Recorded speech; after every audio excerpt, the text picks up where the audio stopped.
February 13. Building the Ark. Next, Bezalel made the Ark of acacia wood, a sacred chest 45 inches long, 27 inches wide, and 27 inches high. He overlaid it inside and outside with pure gold, and he ran a molding of gold all around it. He cast 4 gold rings and attached them to its 4 feet, 2 rings on each side. Then he made poles from acacia wood and overlaid them with gold. He inserted the poles into the rings at the sides of the ark to carry it. Then he made the ark's cover, the place of atonement, from pure gold. It was 45 inches long and 27 inches wide. He made 2 cherubim from hammered gold and placed them on the 2 ends of the atonement cover. He molded the cherubim on each end of the atonement cover, making it all of one piece of gold. The cherubim faced each other and looked down on the atonement cover. With their wings spread above it, they protected it. Building the table. Then Bezalel made the table of acacia wood, 36 inches long, 18 inches wide, and 27 inches high. He overlaid it with pure gold and ran a gold molding around the edge. He decorated it with a 3-inch border all around, and he ran a gold molding along the border. Then he cast 4 gold rings for the table and attached them at the 4 corners next to the 4 legs. The rings were attached near the border to hold the poles that were used to carry the table. He made these poles from acacia wood and overlaid them with gold.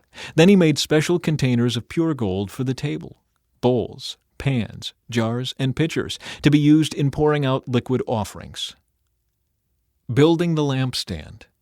Then Bezalel made the lampstand of pure hammered gold. He made the entire lampstand and its decorations of one piece, the base, center stem, lamp cups, buds, and petals.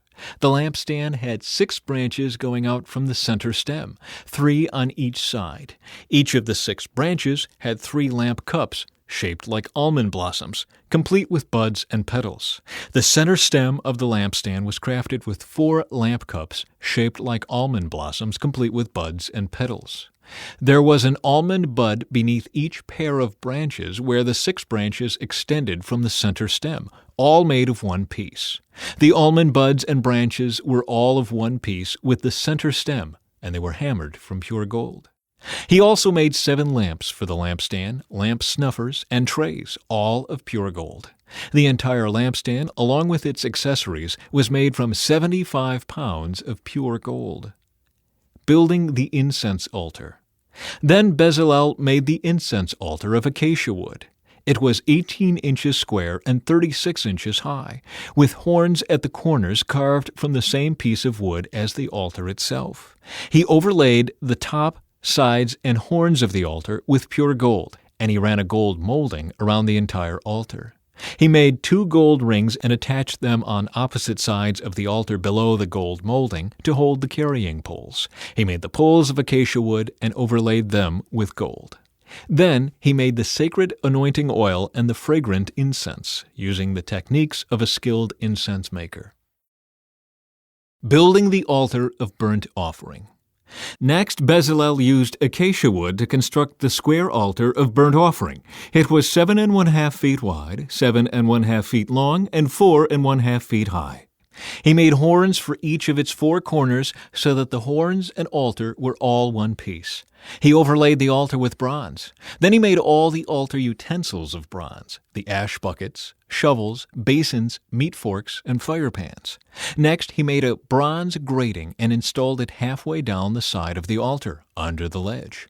He cast 4 rings and attached them to the corners of the bronze grating to hold the carrying poles. He made the poles from acacia wood and overlaid them with bronze. He inserted the poles through the rings on the sides of the altar. The altar was hollow and was made from planks. Building the wash basin. Bezalel made the bronze wash basin and its bronze stand from bronze mirrors donated by the women who served at the entrance of the tabernacle. Building the courtyard. Then Bezalel made the courtyard, which was enclosed with curtains made of finely woven linen. On the south side, the curtains were 150 feet long. They were held up by 20 posts set securely in 20 bronze bases. He hung the curtains with silver hooks and rings. He made a similar set of curtains for the north side, 150 feet of curtains held up by 20 posts set securely in bronze bases. He hung the curtains with silver hooks and rings. The curtains on the west end of the courtyard were 75 feet long, hung with silver hooks and rings, and supported by 10 posts set into 10 bases. The east end, the front, was also 75 feet long. The courtyard entrance was on the east end, flanked by 2 curtains. The curtain on the right side was 22½ feet long and was supported by 3 posts set into 3 bases. The curtain on the left side was also 22½ feet long and was supported by 3 posts set into 3 bases.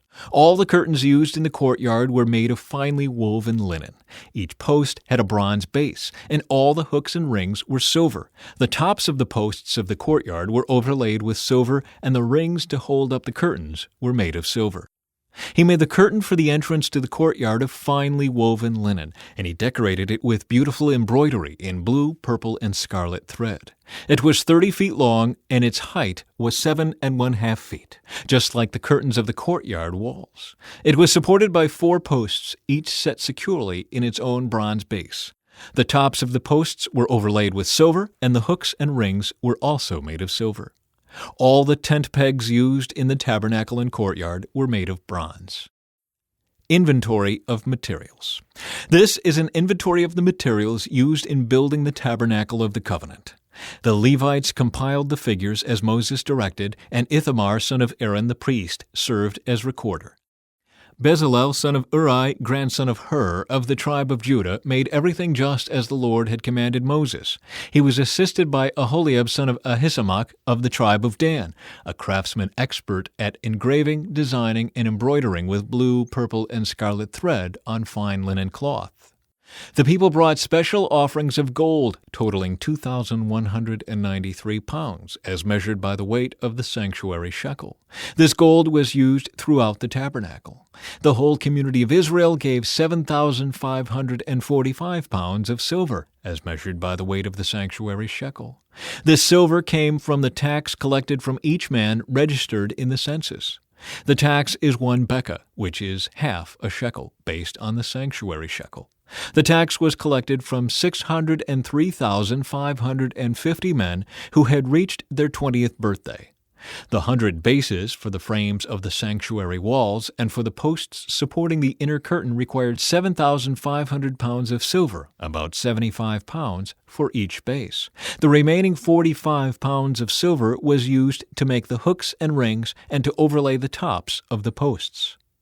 The people also brought as special offerings 5,310 pounds of bronze, which was used for casting the bases for the posts at the entrance to the tabernacle and for the bronze altar with its bronze grating and all the altar utensils.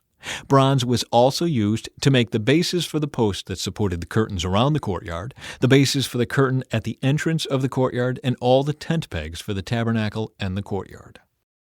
Clothing for the priests. The craftsmen made beautiful sacred garments of blue, purple, and scarlet cloth, clothing for Aaron to wear while ministering in the holy place, just as the Lord had commanded Moses. Making the ephod. Bezalel made the ephod of finely woven linen and embroidered it with gold and with blue, purple, and scarlet thread. He made gold thread by hammering out thin sheets of gold and cutting it into fine strands. With great skill and care, he worked it into the fine linen with the blue, purple, and scarlet thread. The ephod consisted of 2 pieces, front and back, joined at the shoulders with 2 shoulder pieces. The decorative sash was made of the same materials, finely woven linen embroidered with gold and with blue, purple, and scarlet thread, just as the Lord had commanded Moses. They mounted the 2 onyx stones in settings of gold filigree. The stones were engraved with the names of the tribes of Israel, just as a seal is engraved. He fastened these stones on the shoulder pieces of the ephod as a reminder that the priest represents the people of Israel. All this was done just as the Lord had commanded Moses. Making the chest piece. Bezalel made the chest piece with great skill and care. He made it to match the ephod, using finely woven linen embroidered with gold and with blue, purple, and scarlet thread. He made the chest piece of a single piece of cloth folded to form a pouch 9 inches square. They mounted 4 rows of gemstones on it. The first row contained a red carnelian, a pale green peridot, and an emerald.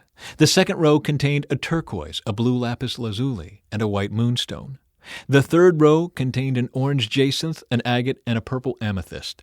The fourth row contained a blue-green beryl, an onyx, and a green jasper. All these stones were set in gold filigree. Each stone represented one of the 12 sons of Israel, and the name of that tribe was engraved on it like a seal. To attach the chest piece to the ephod, they made braided cords of pure gold thread. They also made 2 settings of gold filigree and 2 gold rings and attached them to the top corners of the chest piece. They tied the 2 gold cords to the rings on the chest piece.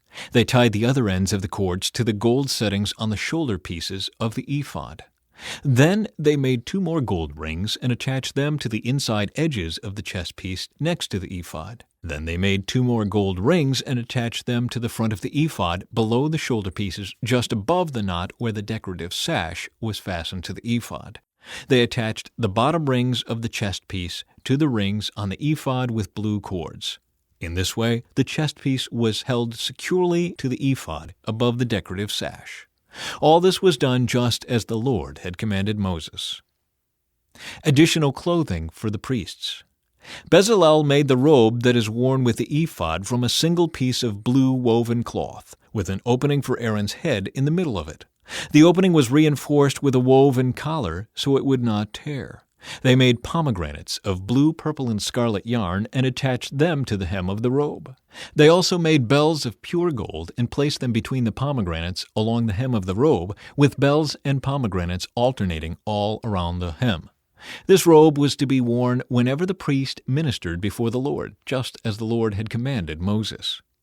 They made tunics for Aaron and his sons from fine linen cloth. The turban and the special head coverings were made of fine linen, and the undergarments were also made of finely woven linen. The sashes were made of finely woven linen and embroidered with blue, purple, and scarlet thread, just as the Lord had commanded Moses. Finally, they made the sacred medallion, the badge of holiness, of pure gold. They engraved it like a seal with these words, "Holy to the Lord." They attached the medallion with a blue cord to Aaron's turban, just as the Lord had commanded Moses.